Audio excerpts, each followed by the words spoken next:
Adam Ackley, PhD, to you all. Heath is a college professor, writer, speaker, and consultant based in the greater Los Angeles area.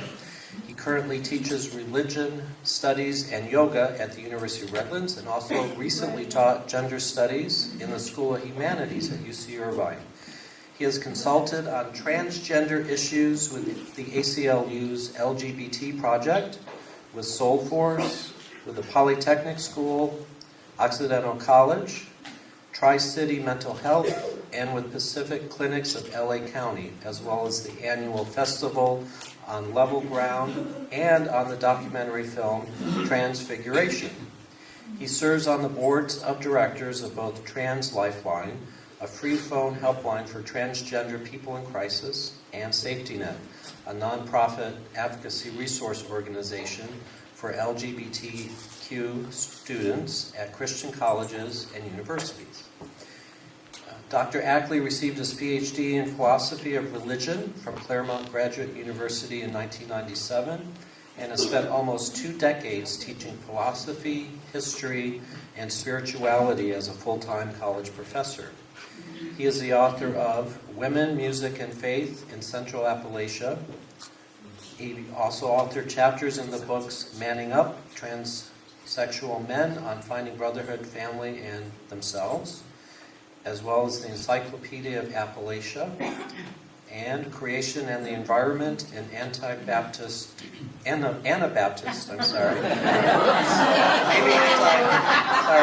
my own, little difference there. Yeah, I think my own prejudice are showing the Anabaptist perspective on a sustainable world.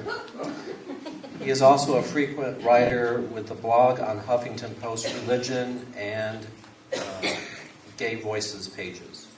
He is also an ordained Christian minister in the historic peace tradition with the Church of the Brethren and the Mennonite USA churches. And he's also a Yoga Alliance certified instructor specializing in Hatha Yoga and meditation. It's my pleasure to present Dr. Ackley.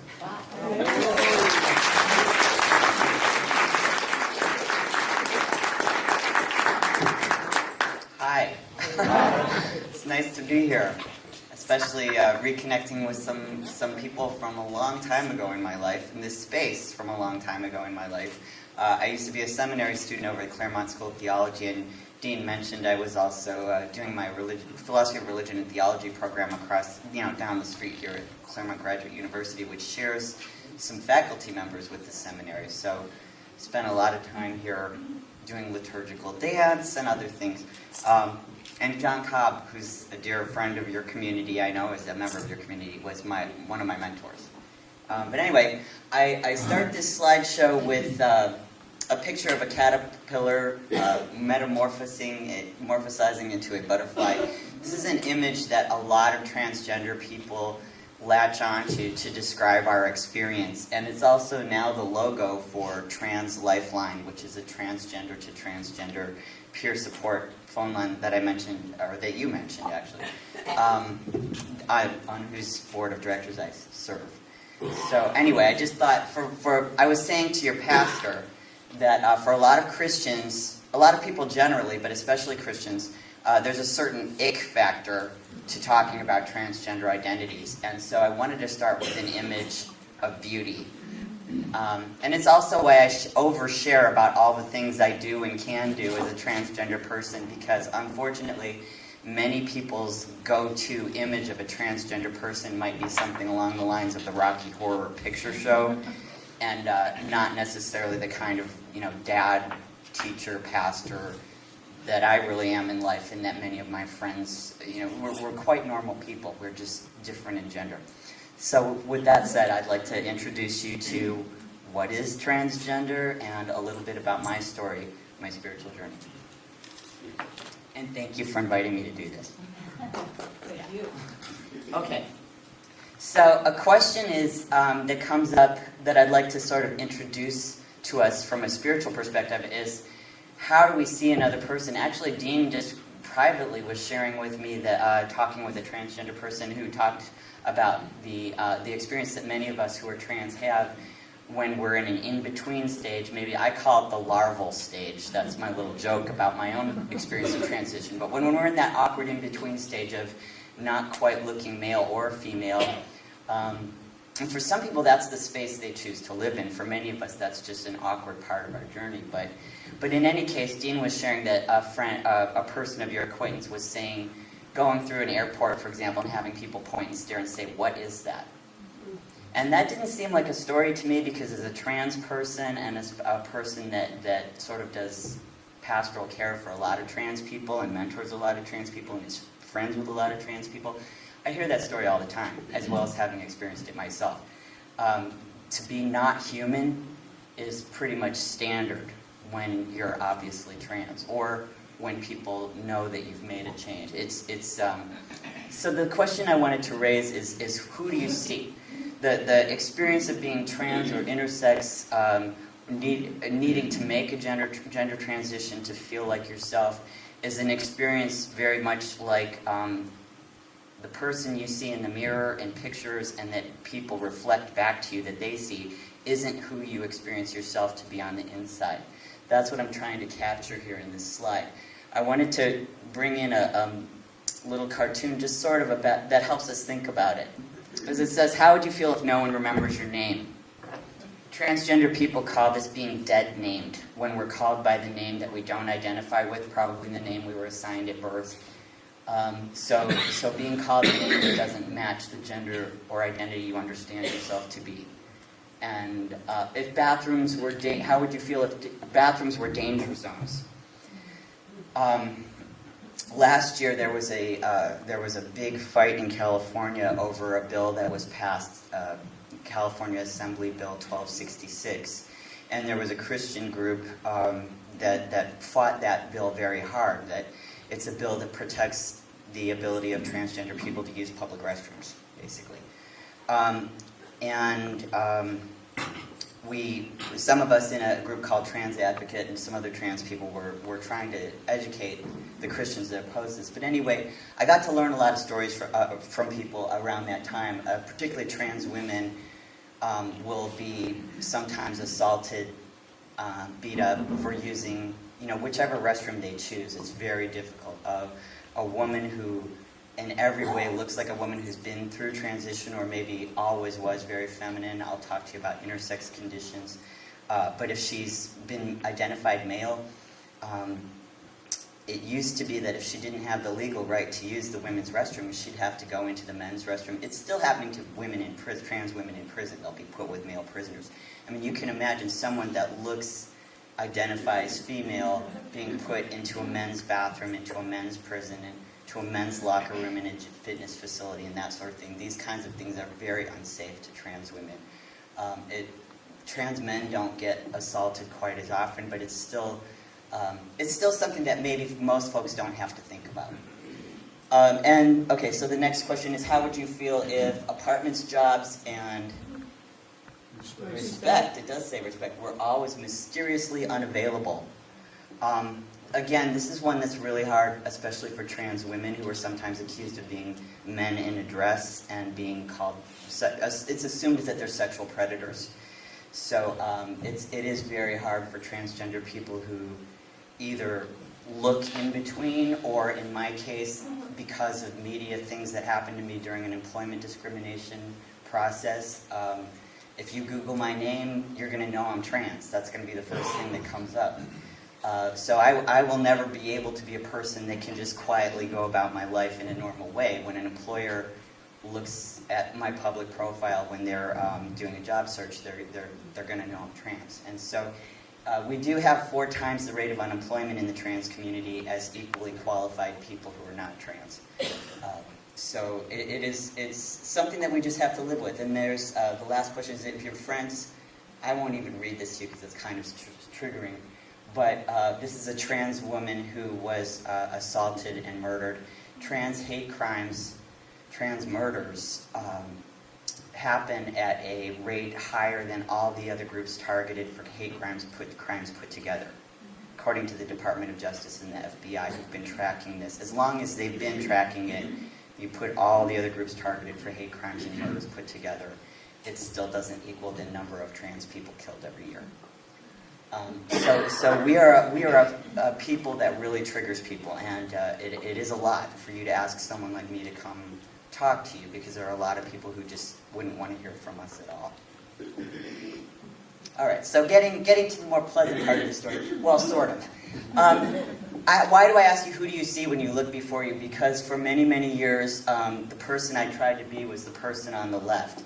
People saw, when I was born, a female baby, and I didn't want to, like so many people, I wanted to please my parents and my family. I wanted to have friends.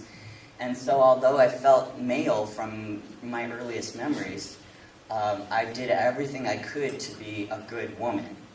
And that included taking female hormones from the time I was 12 and taking psych meds from the time I was 30 because of the depression, anxiety, suicidal feelings that didn't go away, thinking that I was a man, but trying so hard to live as a woman.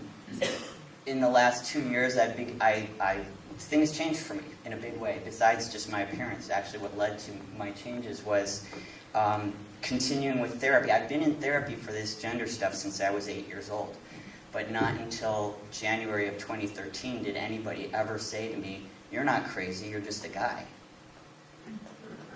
So 39 years I sought help for this, and 39 years I was told I was mentally ill and treated for mental illness.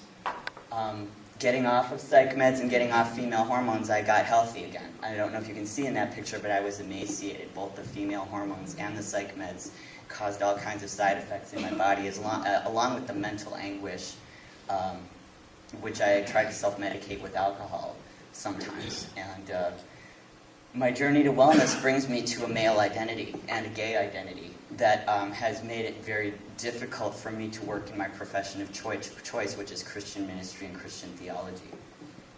But I'm able to be of service. I do things like this a lot, and it's great. And I'm healthy. And I'm a dad, I'm a parent, and my kids have a parent. I cut my kid out of the picture there because I'm trying to protect her privacy, but I couldn't be a very good parent when I was sick and drunk all the time and suicidal all the time. I'm able to be a much better parent today. So anyway, what the heck is transgender? And I'm going to use the word intersex from time to time here. I want you to understand what I'm talking about. So there's two key terms we should know, sex and gender. I'm going to try to summarize this in a nutshell, and I have given this, I put it on your church laptop, so if anybody ever wants to review this or get a copy from the church office, it's fine with me to share this. You can look at it more later. But anyway, sex is biological. It's the sex medically, and I know we have at least one nurse here. Medically, it takes the form when babies are born. They're either male, female, or intersex, and I know our medical professionals know this. About 1 in 2,000 babies is born medically intersex, obviously, at birth. And that's the same rate as people that are born with red hair. So there are at least 1 in 2,000 people are obviously not one or the other, but both. And then there are people like me who it's not obvious from the outside when a baby's born, but once that baby starts to go through puberty and some of the other aspects of biological sex kick in, like the hormones and the endocrine system and which hormones your body can process and which it can't, which ones it makes and which ones. Those are things that you can't see in a baby. It starts to present in puberty for a lot of folks, and at that point, some of us come to know that we're intersex, even if we didn't know it before.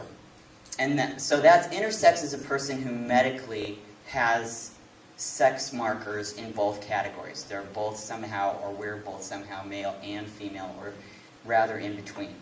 And that's a medical condition.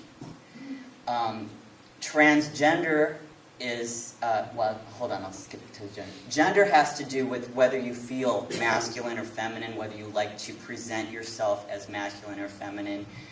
That's more of a social-cultural construct that changes over time. It changes culture to culture. It changes within an individual sometimes as to how masculine or feminine they may feel, or how they want to present.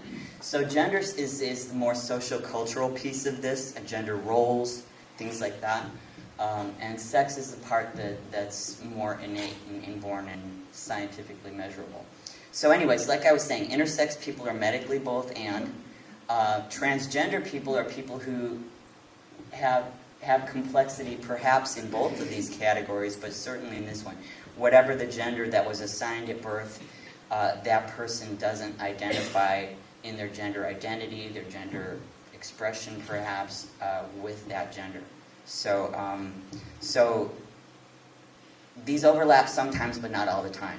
A lot of transgender people don't know why they don't feel like their birth gender. I mean, I myself only found out a few months ago that I'm intersex. I suspected it for a long time, but a lot of us transgender people don't have access to the very expensive tests, and some of that technology didn't even exist. Some people have to get ultrasounds and really advanced scans that are expensive and difficult to access technology and things like that.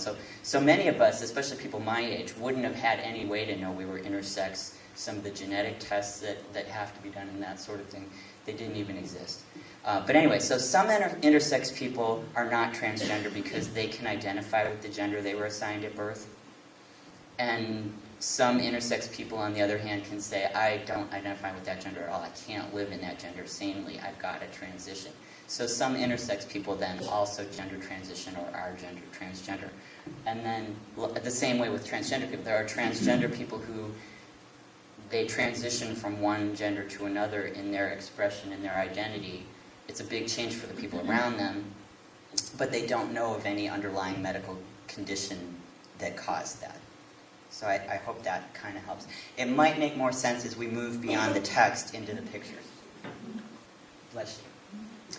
I did want to point out that this is especially complicated because there are so many more things than the things we think about that make up biological sex. So I know you probably can't read all this, so I'll just summarize really quickly.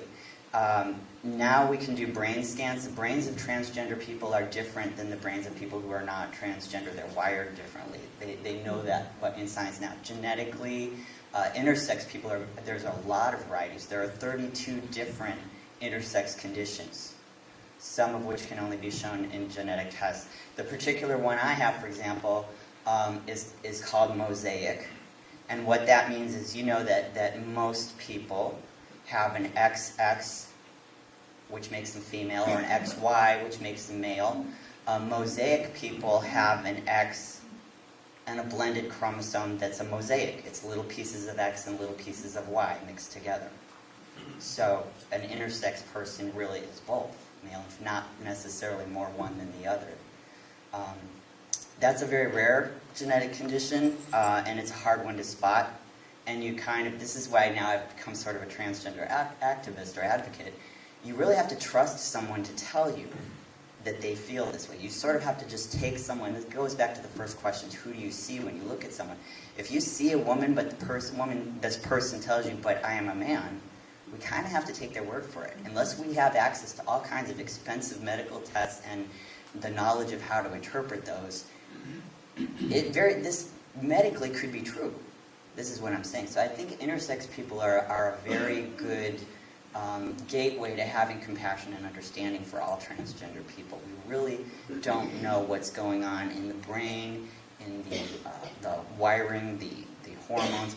Another thing I would say that's up here that I know you can't read is the endocrine system is usually wired to work with female hormones or male hormones. And for most people that lines up. If you're assigned male at birth, your body's wired to process testosterone. If you're female at birth, identified and assigned female at birth, your body's wired to handle estrogen and progesterone, and you have the internal reproductive glands that produce the right hormones that your body can process. Now, as an intersex person, that's not the case. I had little itty-bitty ovaries. For mosaic people, they're called ovotestes because they're not really one or the other. And they didn't produce enough of either hormone for me to go through puberty. I'm trying not to overshare, but I want you to understand what transgender people face and that it's not all in the head. And it's not a sin. I don't know how it can be, why it's called a sin or how it can be called a sin if we understand these medical issues.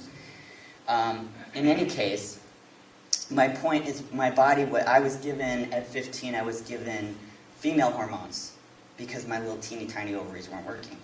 and I was assigned female at birth. And I'll talk more about that in a minute. But anyway, my body isn't wired to process those. Now, nobody had the scans and, again, expensive tests.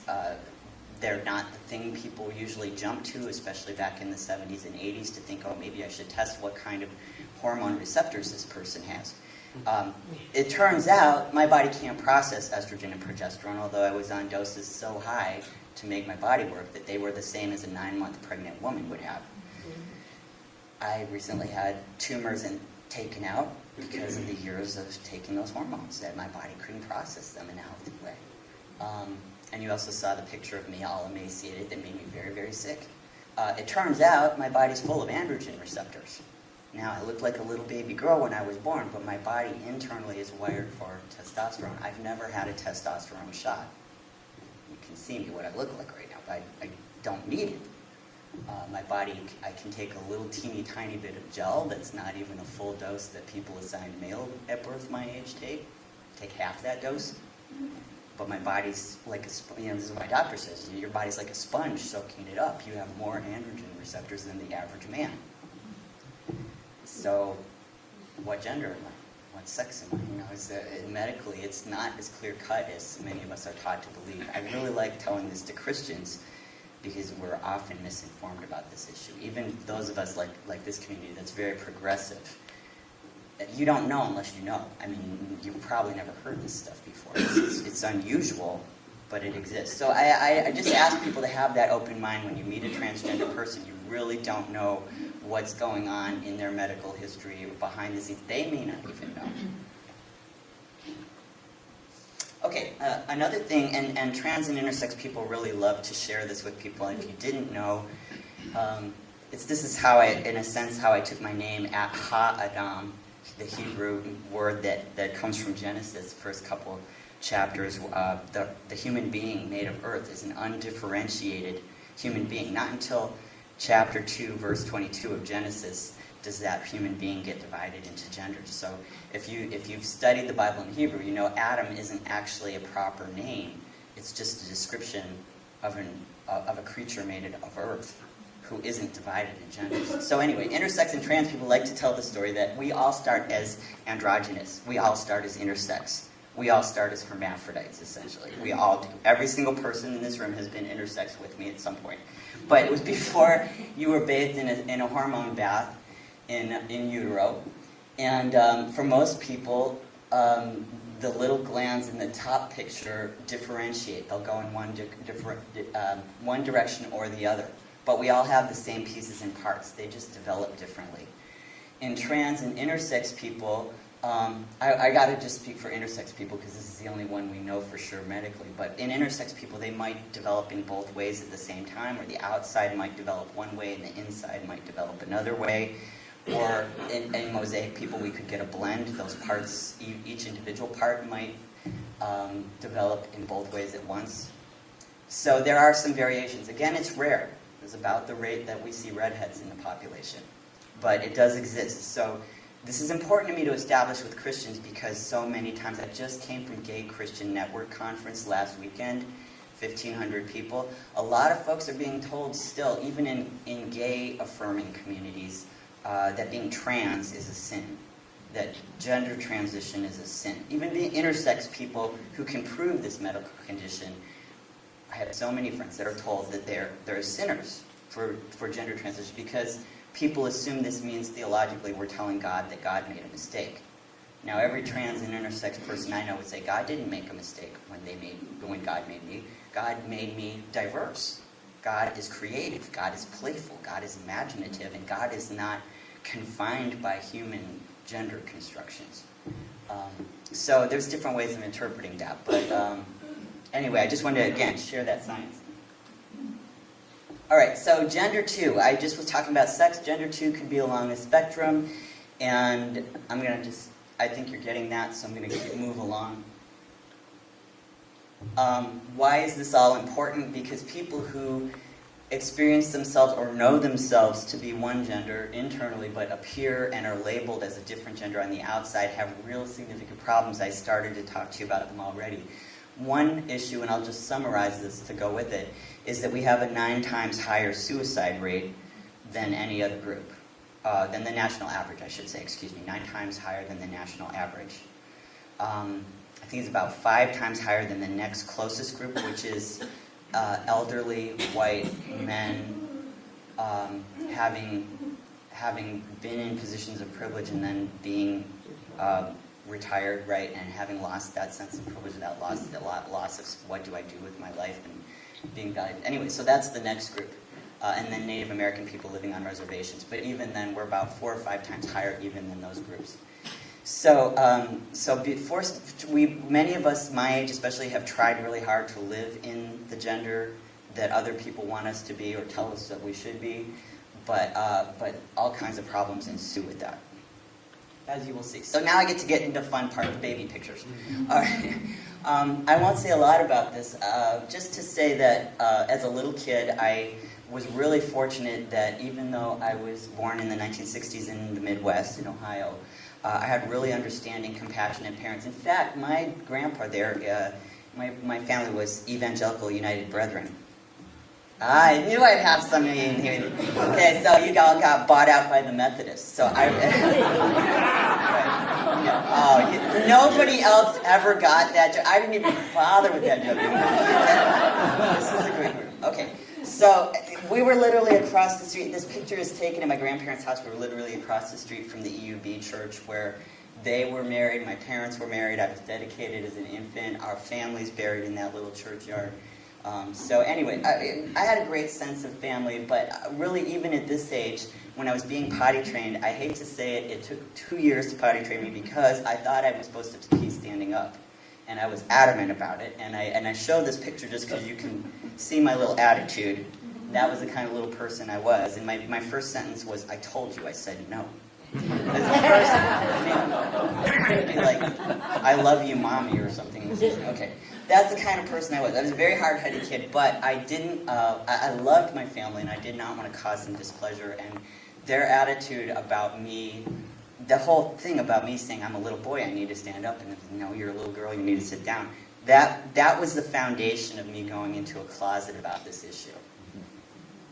Not that they were mean about it, and I just can't say that enough. We've rebuilt our relationship. The last couple of years have been hard for them. It's been a journey for them, too. We talked about that. But they weren't trying to be mean. They were trying to do the best they could. I just share these pictures to say I'm the older child in these photographs. The other one's my sister, and she's a much more private person, so I don't say too much about her. But anyway, I was allowed to wear my hair the way I wanted and dress the way I wanted. And when I look at these pictures, especially that one, I feel like I see the little boy that I felt like I was. And my mom was a feminist. She was she was a charter subscriber to Ms. Magazine, and she was a co-founder of the Cleveland chapter of the National Organization for Women. So I was raised with free to be you and me. Again, I feel I was very fortunate in my home life to have people that didn't throw gender roles or gender expression on me in a confining way. But I share that because a lot of people since my gender transition, especially people in progressive communities and academics, have said, but didn't you just need to find a different way to be a woman? I mean, you just don't understand that not all women have to be whatever, and that if you just understood that you could be a very androgynous woman, then you could have just been happy being a woman. I got that memo when I was a little kid. I had really good parenting. I understood that I wasn't locked into gender roles or gender. So this is not about that. And again, if you were tracking with the science I was sharing, I was hardwired to grow up to be a man. I mean, that's a medical thing. Okay, so a little bit more. So things started to go badly for me, as they do for a lot of trans people, trans kids, even today, when I went to public school. Now, back in these days, in the early 1970s, the dress code in the public schools was you have to wear a dress because you're a girl. And this is Cleveland. If any of you are from back that way, I mean, I had to walk to school, so I mean, it wasn't wearing a dress and a skirt. But anyway, it was jarring. It was very jarring. And I was given this book by my grandmother, of school memories, and I filled it out. And I don't know if you can read this, but my choices were, if I, as a female, I could be a wife, a nurse, a school teacher, an airline hostess, a model, or a secretary. As a boy, the boy side had stuff I actually wanted to do on it, like being an astronaut, or I can't even see what all they are, but anyway. You can see, yeah, maybe you can see better than I can here. So, well, I didn't want to do that. I was raised by hippies. I'm still a pacifist. But anyway, my point was I wanted to be a cowboy, so I don't know if you can see it in there. I wrote in cowboy, and then the next 2 years I wrote in president, but I dutifully circled girls and wrote it in under girls. But growing up, I was told, honey, you can't be a cowboy, you mean a cowgirl. And I knew very well the picture I had in my head of what I was going to be when I grew up. And I said, no, I'm going to be a cowboy. So there were little ways I would try to assert myself, but people just thought it was like cute, you know. And so I want to just say that during these years, too, 1973, I would have been the tail end of my second grade year. Renee Richards, the tennis star. I don't know if any of you remember that. Okay, so that happened. Renee Richards in 73 transitioned from a male tennis star to a female tennis star. And this was so exciting to me as a kid. I read every news story I could find in the newspaper about it. I looked at everything that could come on the TV, on the news about it. I didn't tell anyone, but I had this huge sense of relief. It's like, okay, I didn't think I was crazy. I just thought, okay, I'm like that, and there's an operation, and when I grow up, I'll have that operation, and then I'll be fine. So I was still a pretty happy little kid at this point, although I didn't dare bring this up to anybody. So this is the thing, and Dean and I were just talking about this earlier. This is when things start to get really hard for a person who's intersex or trans, going through puberty. So I started going through changes. Now, because I'm intersex, I understand this now, but I sure didn't understand it at the time. I went through a very early puberty. It started when I was 11. I didn't know what change. I had not been warned yet because I was so young about the changes that were going to happen. I didn't know what was happening to me, and I went through both puberties. I started both puberties at the same time because I'm intersex. So I grew a mustache, and I got very hairy everywhere, including my forearms. I mean, I was much like I am now. Like I said, I have to take a very low dose, not even a full dose of testosterone gel now. I was much like this, and I was really confused. I got teased a lot for that, and I was very unhappy. I won't belabor it, but you can see one of the things I do. I share this picture because I would often wear, as many trans men do, I would wear multiple layers of shirts. So I have a T-shirt on, and then I have an Oxford shirt over the T-shirt, and then I have a jumpsuit on over that. And the reason that trans guys will do this when they start to go through puberty is to get a more masculine chest line. That is very disturbing to trans guys, that particular change. Now, without female hormones, it wasn't a big change for me, but it was still very disturbing to me. The other thing I wanted to share, and I don't know if you can see this, is that by this time, by the time I was in 5th grade, and this is when puberty started, I said, what do I want to be when I grow up? Anything, as long as I don't hate it.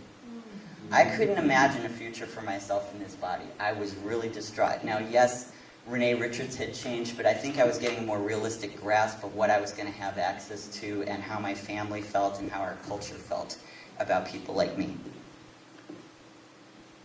One way I tried to navigate this, I am really grateful that I was a teenager in the early 80s. So you see up there, if you recognize them, Boy George, Annie Lennox, and Grace Jones. David Bowie, I have a t-shirt, a David Bowie t-shirt, and another picture coming up.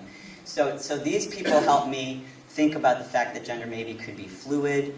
There seemed to be some wiggle room in the culture. I did go to Rocky Horror Picture Show with my friends through high school, and even the jocks went and dressed up as... So I had this little window of time where I thought, okay, it's going to be okay. Our culture's kind of okay with gender fluidity. And I'm just showing various pictures of here of how I navigated that, and the postcard that I still have the exact copy I bought back in the middle of my high school years. I put it on my door of my bedroom everywhere I lived with either parent. I put it on my dorm room door. I kept it on my wall in seminary. This was my little way of saying, gee, I wish I were a man. I didn't talk about it, but that went everywhere with me. So there was this little part of me that tried to speak out for myself, but I never talked about it with anybody. I tried to play it down. So ways that I tried to navigate that. Basically, by the time I was 18, I became a Christian, although I'd been raised by agnostic parents.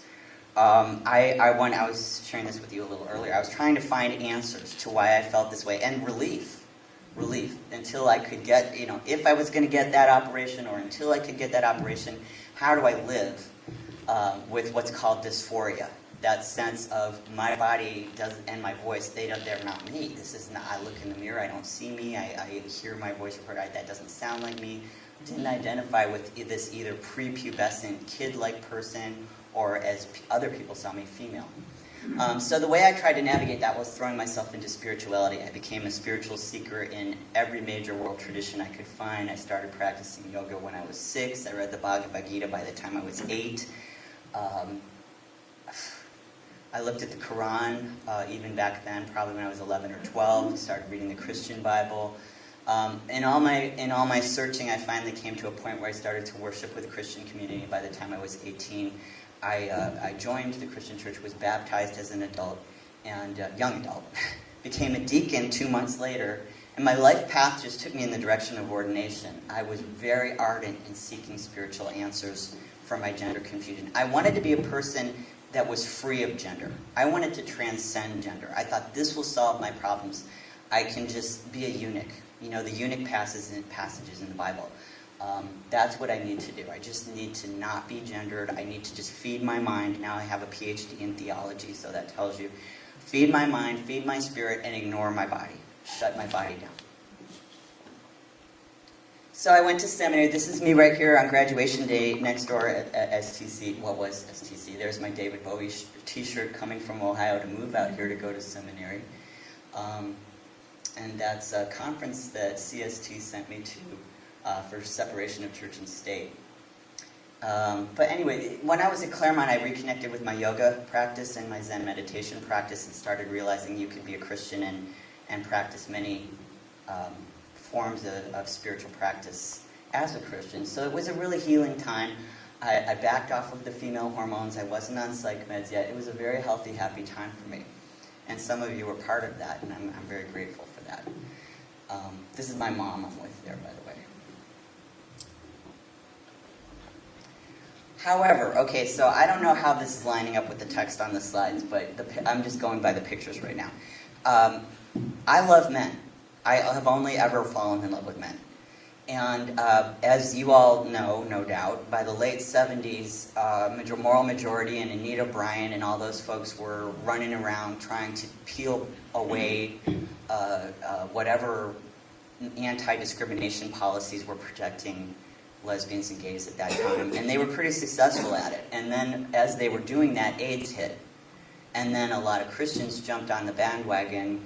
Not all, obviously, but a lot of Christians, following Jerry Falwell and the Moral Majority's lead, started blaming gay people for the AIDS crisis, and it got to be a very homophobic, scary time to be a gay Christian in the church. And I was only 18, 19, 20. And I was trans. I was scared to death. I was scared to death people were going to find out my secret. And so again, I tried to overcome it. I thought I'll be ascetic, I'll be chaste, I won't have relationships. Being in a relationship as a woman doesn't really work for me, but I would get lonely. I would get really lonely. And so what I'm trying to show you here is just my ways of trying to there I'm at the MCC thrift shop. It's a One World shop where we're selling fair trade items back when I was a Mennonite. But anyway, I just try to throw myself into service. I thought, my life's useless to me. I can't share it with another person in an intimate way. I've got to just forget me and find meaning by being of service to others. And that's a path I've continued to follow in a lot of ways. But at this point, it was a very self-denying, painful, hurtful way to live. And I just kept getting lonely. I don't think I'm particularly called to a life alone. I don't think I actually am a eunuch, or I struggle with this. But I definitely wanted children, and I found a man, a closeted gay man in our church, and we got married to one another. We both wanted to be in ministry, and so we made a life together, and occasionally we connected in such a way that there were a couple of miscarriages, and eventually I was on a lot of female hormones. I was able to actually have our child. So that was a miracle. Mosaic men can do that. There's actually a novel out called Golden Boy. That's a fairly recent novel about an intersex man that gets pregnant as a teenage boy. So it can happen, and it did happen for me, and I'm very grateful to have my child, but that was part of closeting myself. That marriage didn't work out. He stayed in the closet, I stayed in the closet. We were both very unhappy, and the changes that childbirth brought into my body, I got very depressed and suicidal. That was when I started psych meds. I share these pictures just so you can see me trying really hard. I got a job at a Christian university locally that I will not name, but it was a very unhappy fit. They're very evangelical, and they were telling me that it was a wide umbrella and I could be a progressive evangelical. But it was very unhappy, and eventually over time they came to develop a stance that they still have that's overtly anti-homosexual. They didn't have that when I started working there, but it was that kind of environment. And I tried very hard to fit in. This is me like internalizing evangelical Christian womanhood on the left-hand side. And then this is me after my divorce and just kind of saying, I just need to be myself as much as I can be. But I got lonely again. I spent 8 years single, but I'm only human, and I eventually fell in love, or not really fell in love, but I was drinking a lot to survive all this, and I connected with a person, and we have a child now together. And yeah, I had to take a lot of meds, a lot of psych meds. At one point I was on 25 pills a day because they couldn't figure out why the antidepressants didn't make my gender dysphoria go away, why the anti-anxiety meds, and then they thought, well, maybe you're bipolar. They tried me on all kinds of mood stabilizers, and why didn't any of them work? Maybe you're psychotic. They put me on antipsychotic medications for schizophrenics, even though I didn't have that diagnosis. And then when that didn't work, they added anti-dementia. So in these pictures, I'm taking all kinds of psych meds, all kinds of female hormones that nobody knew at the time. I was with a certain HMO that shall remain nameless that didn't run the tests on, to see if I was intersex. So they kept me on the female hormones, and they kept putting me on more and more and more psych meds, and I started having organ failure. I had pancreas failure, I had kidney failure, and each of my parents came out to say their goodbyes. I made out a will. I had a leave of absence from work, and I was preparing to die. And these are Easter and Christmas. This is the best I could do. This is with my children on Christmas, the best I could do at that point. I'm not going to go. All right, I skipped over sort of what happened. What happened was I was dying. I transferred out of the HMO. I found other caregivers. And in 2013, the American Psychiatric Association, this is literally just happened, 2013, they decided to change their diagnostic criteria after many years of fighting by transgender advocates. Now having gender identity disorder, as it used to be called, is no longer considered automatically a mental illness. So they made this change to say sometimes people who are trans have dysphoria, but that's because of the way they're being treated by people in their lives. It's because they're not allowed to live as the person they are. So the recommendation now is let that person live as themselves, and you don't need to give them psych meds. You don't need to give them reparative therapy to turn them into their birth-assigned gender. So this was the new criteria. It happened in 2013. I go to this new caregiver thinking I just want to be a decent person while I'm dying to my kids. And it turns out right away the therapist and psychiatrist both said, you're not crazy, you're just a guy. Stop taking the psych meds and live as yourself, and a lot of this stuff will sort itself out. And even so, it was a very hard thing for me to accept. It was a relief to be finally not invisible anymore, but I was in this Christian evangelical work environment where that was not going to fly. I was really scared. I'll just say I was really scared to come out. And I certainly knew by this time that people dehumanize trans people. And I also knew that I was married to someone I thought was...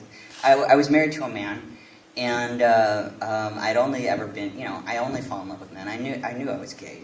So for me to come out as a man in this homophobic community was going to mean coming out as gay as well. And I just knew this is not going to fly.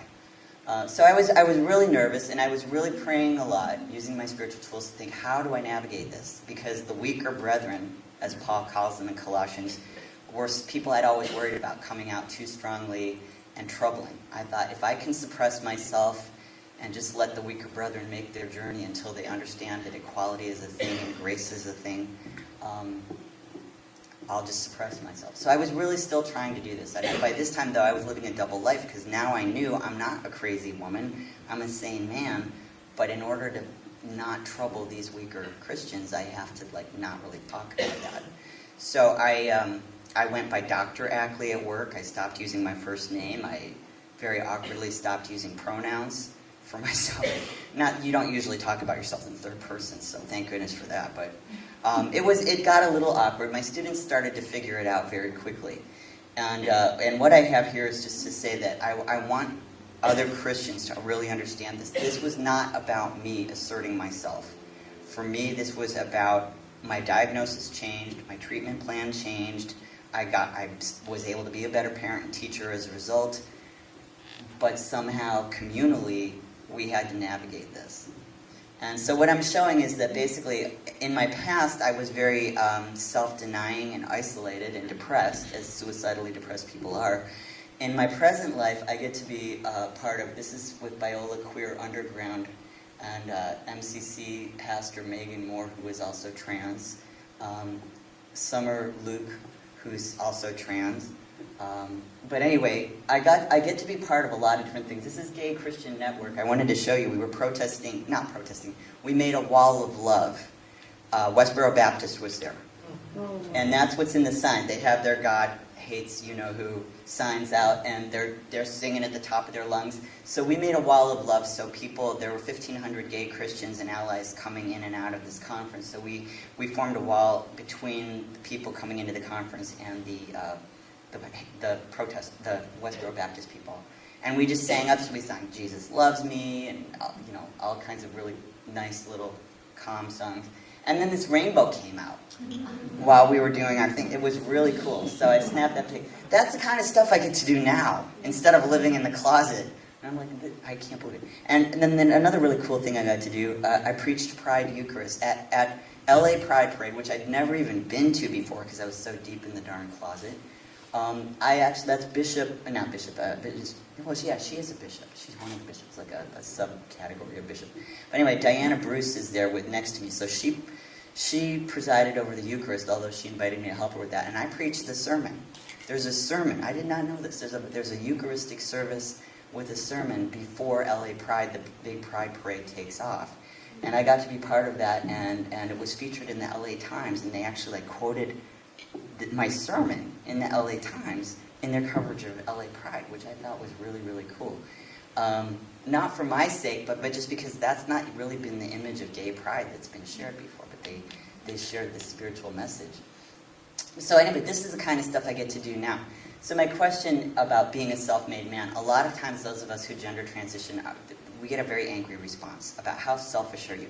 Think about your children. This is what I got. My family stopped speaking to me for a year or so because they said, think about what you're putting your children through. What a selfish thing to do. And I hope you're seeing by now what I did to my children was give them a parent who's alive instead of a parent who was literally dying and wouldn't have made it to where here. I wouldn't be here today. I literally was physically dying, let alone the parent they had access to was suicidal and alcoholic. I've been sober for 2 years. I'm sane. I'm not on any psych meds. I don't even need to go to therapy. I'm doing very well, and I'm able to do things like this in my community, as a Christian, as Christian outreach with my students and with my kids. So this is just another piece of the puzzle, and I was asked to share about this. So all of this seems great to me when I got to tell my employer, guess what? I'm not dying anymore. I'm actually really healthy now.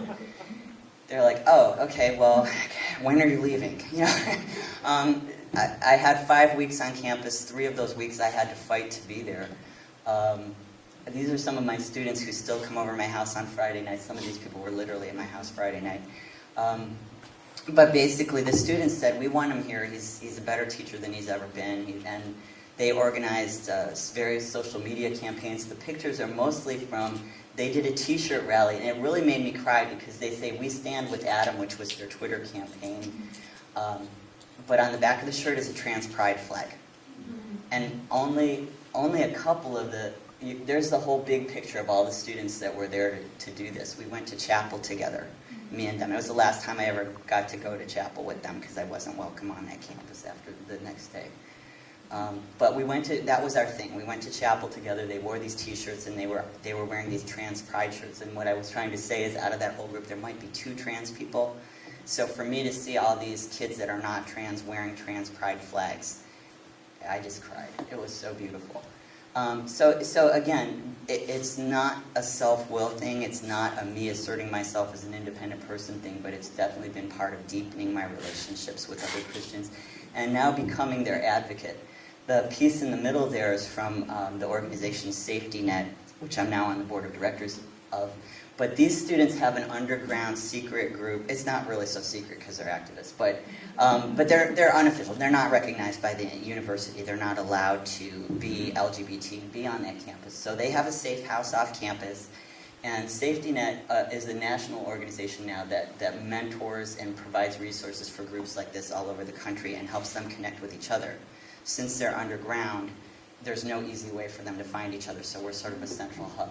So this is what we were doing. We were launching the Safety Net organization in this picture here. And this is the rest of the Safety Net board of directors, and up there is Trans Lifeline. Again, I as a result of that employment change, I have not had full-time work in over like about a year and a half now. I'm doing all kinds, hence you heard, I'm doing all kinds of things, so I get opportunities to be of service, and that's how I'm trying to look at it.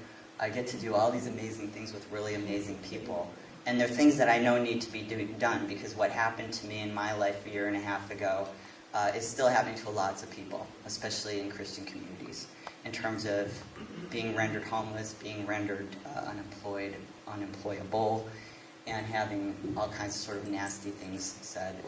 People that you thought loved you and were part of your community just disappearing. And I know people who come out as gay and lesbian experience this too, so many of you probably know exactly how that feels. All right, so I think the last thing I just wanted to end up with was thinking this is a very Christian journey for me as well, in that I feel like once I got the diagnosis that my sane identity is as a transgender man, to not live that out felt like bearing false witness. It just, as a very spiritual person, as a Christian pastor and theologian, I couldn't live with living a double life and living a closeted life. It didn't feel right. It was, yeah. So, and especially because I mentor young people. And my example, I felt like my example was teaching them to stay closeted. Even if I didn't say that in words, I always was an outspoken ally. But when your words are, this is what I learned by being in relationship to those students I showed you. When my words said, oh, you should have equal rights, but my life said, you should be ashamed of yourself, hide yourself, and live in fear, my actions spoke louder than my words. I'm a much better teacher not sending them that message with my life. So I feel like I now I don't bear false witness, or I try not to. And in terms of dealing with the weaker brethren, I'm sorry they feel so bad about gays and trans people, but I think the answer is not for us to go away, but for them to get stronger. So what I try to do now is devote my life to helping them get stronger. So, yeah, that's it.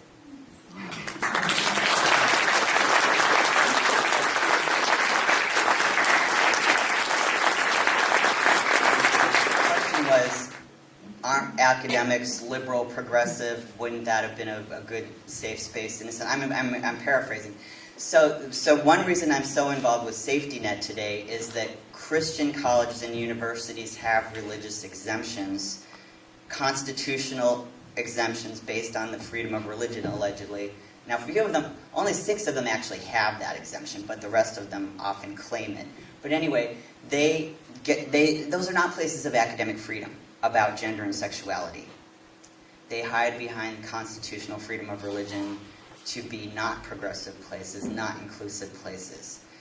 So because I was working for a Christian university for 15 years, I was the chair of the department there. My thought was stay here and try to make it better and play yourself down.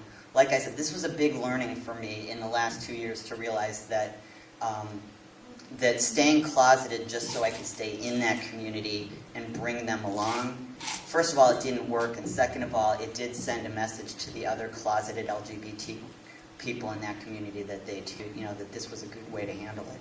I don't believe that anymore. But anyway, so religious institutions that are academic are not necessarily safe spaces. I tried to work very hard on gender issues, always integrating that into my teaching.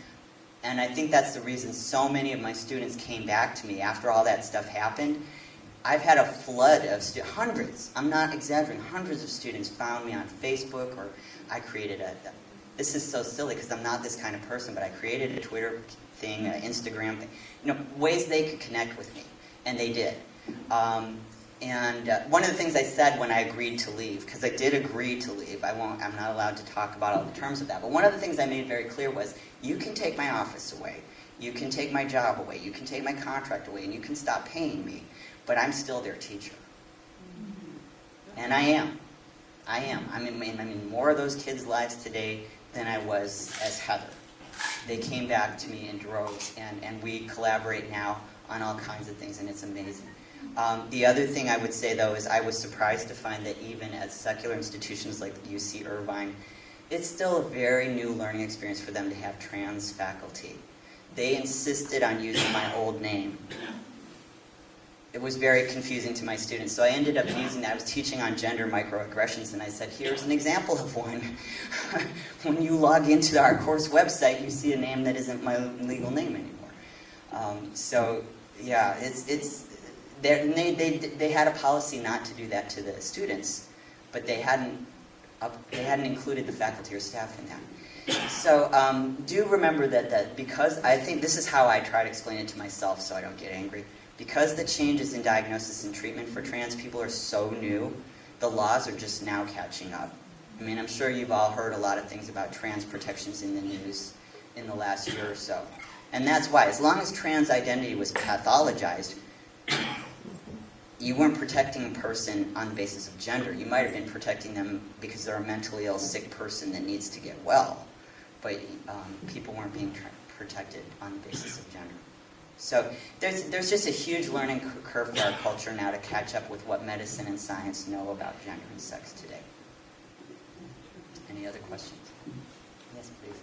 I just want to give you some hope, because after your departure from that Christian university, there has been change that has trickled amongst the structure.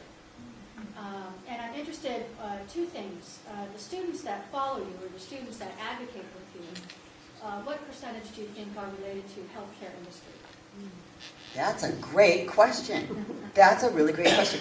Quite a lot of them are. A lot of them are educators, quite a lot of them are in healthcare professions, and I know some are in sort of tangentially related. I think of the person who's now the executive director of Operation Bullywhorn.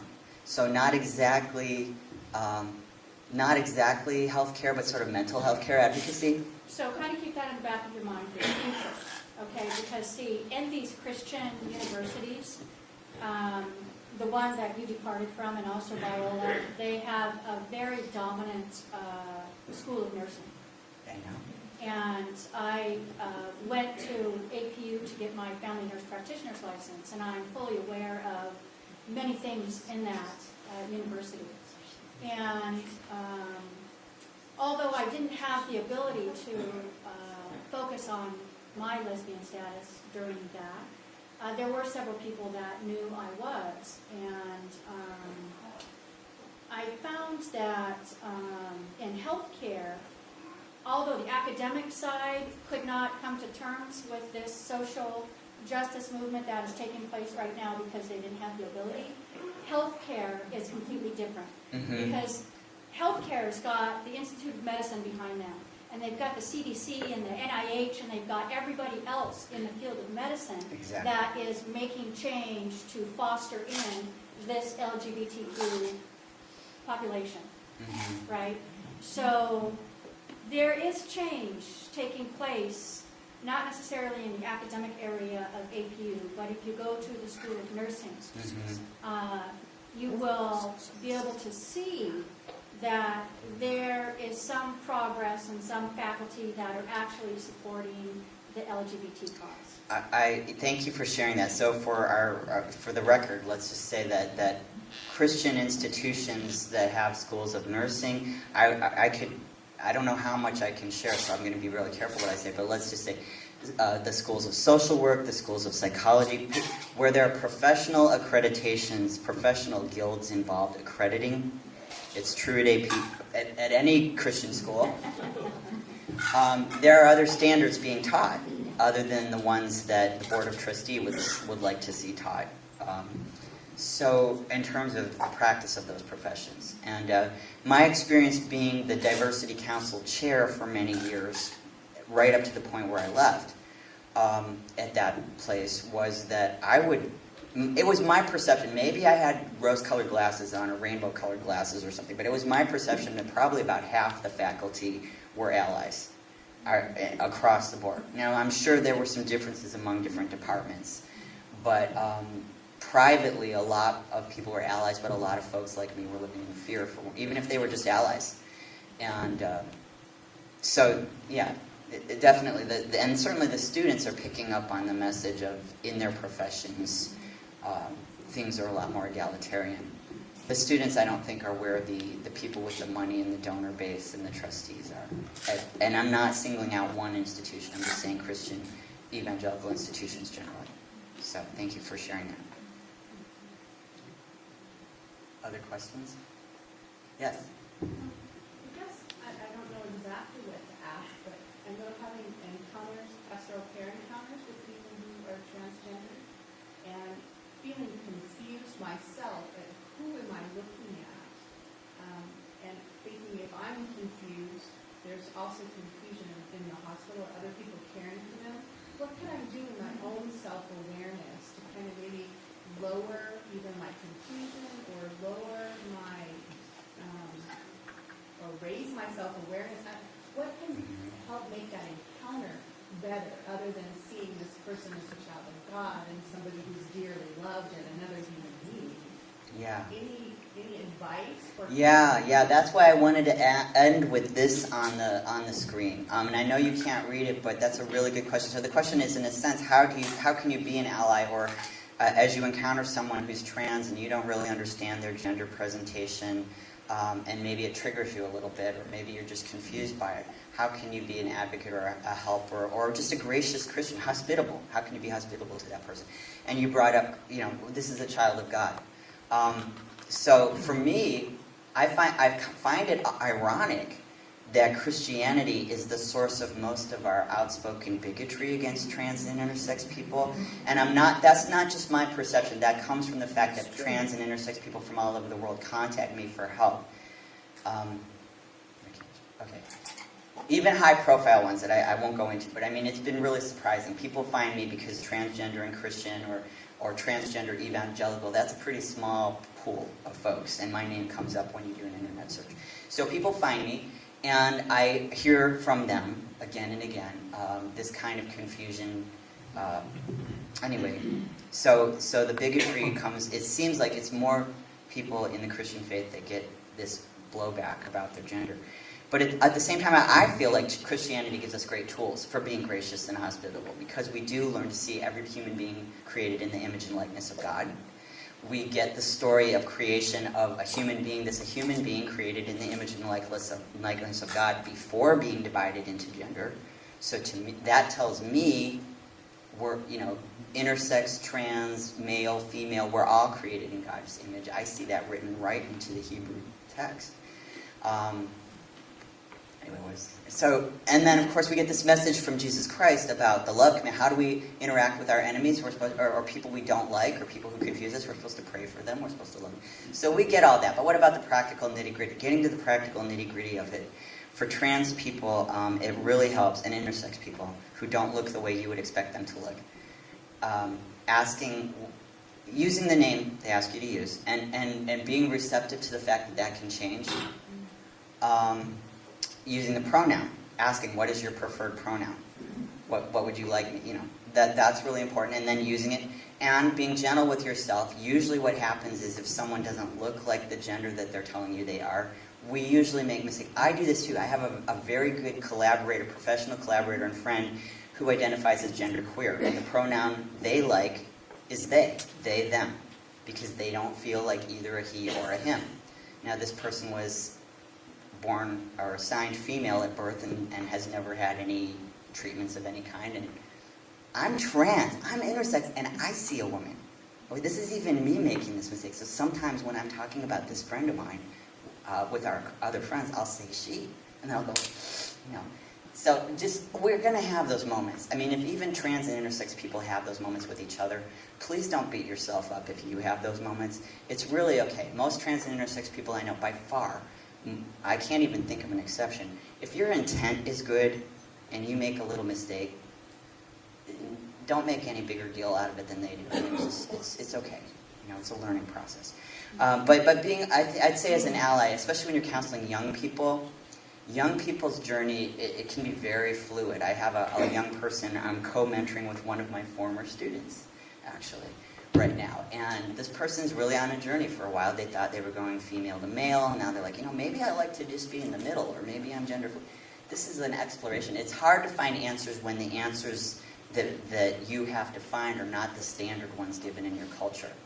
I mean, if all you know is, I know I'm not male and I know I'm not female as I was assigned at birth, there's a whole lot, like I showed on that spectrum, there's a whole lot in between, and where do you fall there? Maybe it's just a matter of wearing different clothes, maybe it's a matter of who you love, maybe it is an actual transgender thing and you're going to need some medical treatments of some kind and legal changes.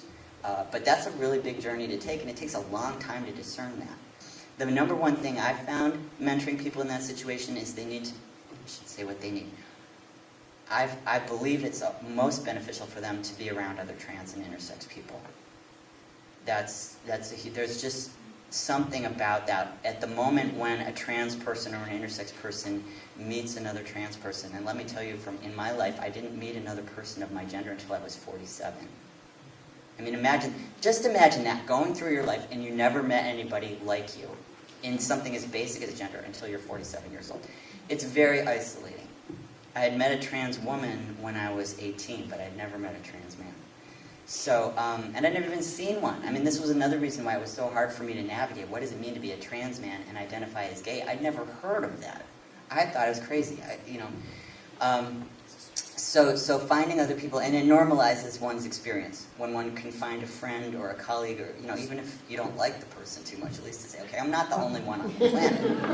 I say that because I have a friend in my church who has a daughter who's trans, and she keeps trying to introduce her to other trans people. She's very young, and all the trans people we know are like middle-aged trans people. So this young girl, yeah, exactly. It's like, she's like, I don't like her. She's boring. She's like, everyone she meets, she's like, well, I don't want to hang out with a 47-year-old woman and play bridge. I'm 20 years old. And so we try to tell you, you don't have to be best friends with this person, but at least you're not alone. But anyway, I hope that helps a little. And then there's more specific things here. Helping people navigate bathrooms in public spaces where you're giving them care that's really hard. Having a gender-neutral bathroom would be really helpful. Could we make copies of that for ourselves?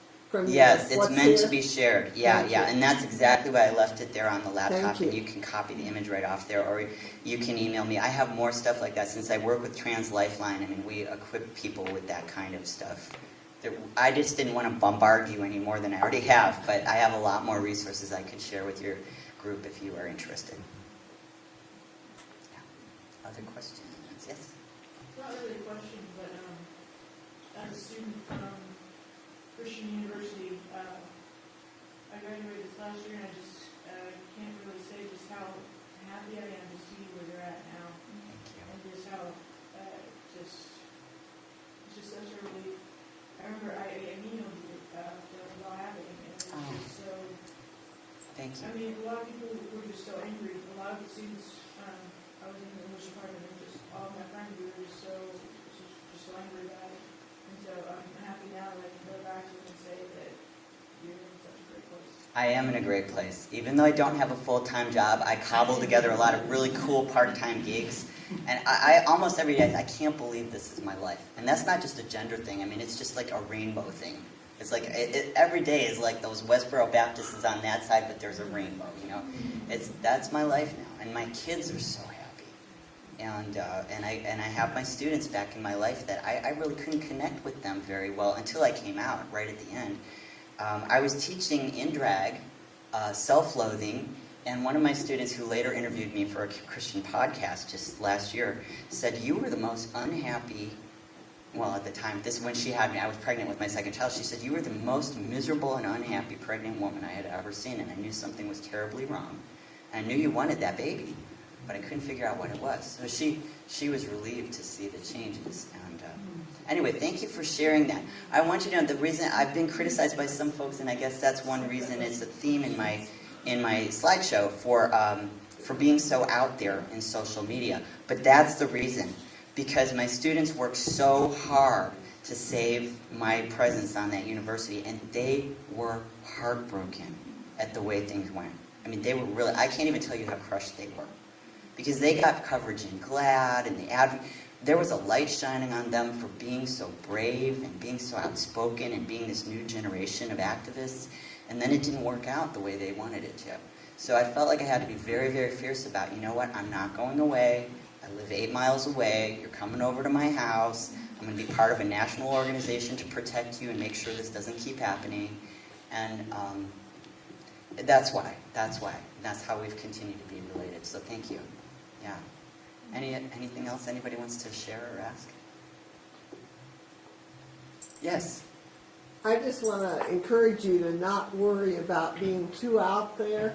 I taught at a United Methodist seminary, and I had a student come to me as a result of, I don't know what, he was in my class, who's trans. And I mean, I just had to say, you have to help me because I don't understand this. And I learned a lot from him, and he still functions as a him, but he understands himself as not, I guess. But he's a United Methodist pastor, and he's married to a woman, and I think they're doing very well. But I learned a lot from him, but other than that, we just don't have a way of learning this, so don't worry about being too out there. You're not. Thank you.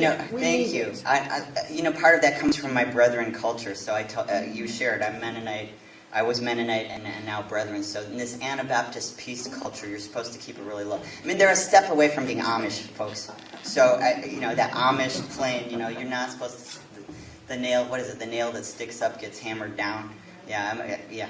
That's not an Amish saying, that's a Japanese thing. But, I lived by that for a long time. And it's kind of true. I have got hammered down a few times, but I'm still here. Any other questions, comments? Anyone? Thank you. Please.